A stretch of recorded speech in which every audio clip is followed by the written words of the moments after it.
So ദൃശ്യം 3 നമ്മൾ ദൃശ്യം 1, 2 ഒക്കെ കണ്ടിട്ടുണ്ടാവും. ദൃശ്യം 1 വേറെ ലെവൽ സിനിമയായിരുന്നു. 2ഉം അത്യാവശ്യം നല്ലൊരു ഫിലിമായിരുന്നു. പക്ഷേ ദൃശ്യം 3യിൽ വരുമ്പോഴത്തേക്ക് ഇതിലെ പടം ഇപ്പം എങ്ങനെ ഉണ്ട് നിങ്ങൾ ചോദിച്ചു കഴിഞ്ഞാൽ ഒരു ബിലോ ആവറേജ് പടം ഞാൻ ഓപ്പണായിട്ട് പറയാം. ഇനിയിപ്പോൾ റിവ്യൂ ഒക്കെ ചിലപ്പം കിടിലം ഭയങ്കരം എന്നൊക്കെ പറയുന്നുണ്ടാവായിരിക്കും. പക്ഷേ എൻ്റെ അഭിപ്രായത്തിൽ എനിക്ക് ദൃശ്യം 3 വർക്കൗട്ട് ആയില്ല. ഒരു ബിലോ ആവറേജ് ഫിലിം. ഞാൻ ഒരു സീരിയൽ കാണുന്ന പോലെയായിരുന്നു എനിക്കുണ്ടായിരുന്നത്.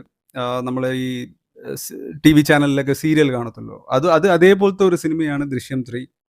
അത്യാവശ്യം നമുക്ക് ത്രില്ലടിപ്പിക്കാനായിട്ട് ഒരു സീൻ എന്ന് പറഞ്ഞാൽ ക്ലൈമാക്സിൽ കുറച്ച് സീൻസ് ഉണ്ട്.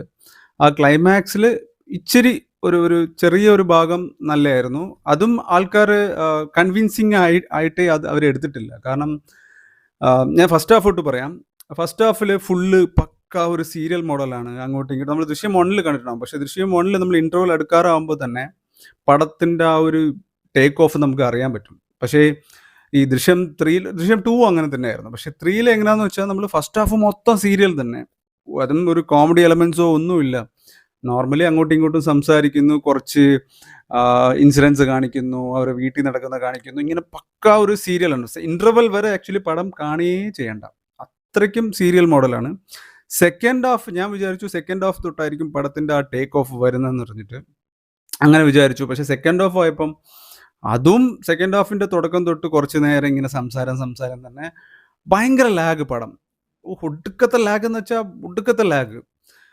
ശരി, ഞാൻ വിചാരിച്ചു ഓക്കെ അവസാനത്തെ അരമണിക്കൂറായിരിക്കും. ഇപ്പം നമ്മൾ കിഷ്കിന്ധാകാന്ഡം സിനിമയൊക്കെ കണ്ടു കഴിഞ്ഞാൽ നമുക്ക് ലാഗ് ഉണ്ടെങ്കിൽ പോലും അതിനകത്ത് ചെറിയ ചെറിയ എലമെൻറ്റ്സ് നമുക്ക് എവിടേക്കോ എന്തോ സംഭവിക്കുന്നു നമുക്ക് അറിയാൻ പറ്റും.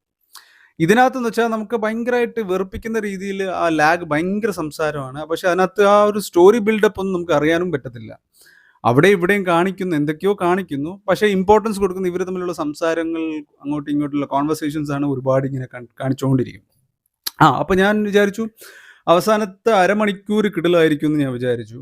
പിന്നെയും അങ്ങ് ലാഗ് അടിച്ച് പോയി. അവസാനത്തെ ഒരു 20 മിനിറ്റ്സ് വേണമെങ്കിൽ പറയാം കുറച്ച് ആ സ്റ്റോറിയിലോട്ട് അപ്പോഴാണ് കിടക്കുന്നത്. അങ്ങോട്ടും ഇങ്ങോട്ടും എന്തൊക്കെയോ ഇവർ എന്താ പറയുക ഇങ്ങനെ ഒരു ഇത് കൊണ്ടുവരണം, ഇങ്ങനെ ഒരു ത്രില്ലാക്കണം, ആൾക്കാരെ ഇങ്ങനെ എന്താ പറയുക ത്രില്ല് കാണിക്കണം, ഇങ്ങനത്തെ ഒരു സംഭവം ഉണ്ട്, ട്വിസ്റ്റ് ഉണ്ടെന്ന് കാണിക്കാൻ വേണ്ടി കുറച്ച് സാധനങ്ങൾ ഇടയിൽ കയറ്റി വെച്ചപ്പോഴത്തെ ഒരു ഫീലിംഗാണ് എനിക്കുണ്ടായത്. പിന്നെ ഒരു 2-3 സ്ഥലത്ത് അവസാനം ഒരു മാസ് സീൻസ് മോഹൻലാലിൻ്റെ ഉണ്ട്. അത് കുഴപ്പമില്ലായിരുന്നു. അത് നമുക്ക് മോഹൻലാൽ ഫാൻസിനൊക്കെ നമുക്ക് ഇഷ്ടപ്പെടും. സോ ആ 2-3 സീൻസ് നല്ലൊരു കയ്യടിയൊക്കെ ഉണ്ടായിരുന്ന സ്ഥലങ്ങളുണ്ട്. പക്ഷേ ഓവറോൾ നമ്മൾ ആ ത്രില്ല് നോക്കിക്കഴിഞ്ഞാൽ ഒട്ടും വർക്കൗട്ടായില്ല.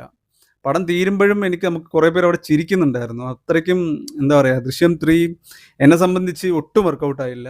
ഞാൻ വളരെ എന്താ പറയുക ഇത്രയും ഒരുപാട് എക്സ്പെക്റ്റ് ചെയ്ത് പോയ ഒരു സിനിമയായിരുന്നു 3. കാരണം ദൃശ്യം 1ഉം നല്ലതായിരുന്നു, 2ഉം അത്യാവശ്യം ഓക്കെ ആയിരുന്നു. പക്ഷേ 3 വളരെ മോശമായിട്ടാണ് എൻ്റെ അഭിപ്രായം. സോ ഇനി ഈ പടം ദൃശ്യം 3യോടെ നിർത്തുന്നതായിരിക്കും നല്ലത്. 4 എടുക്കാതിരിക്കുന്നതായിരിക്കും ഏറ്റവും നല്ലത്.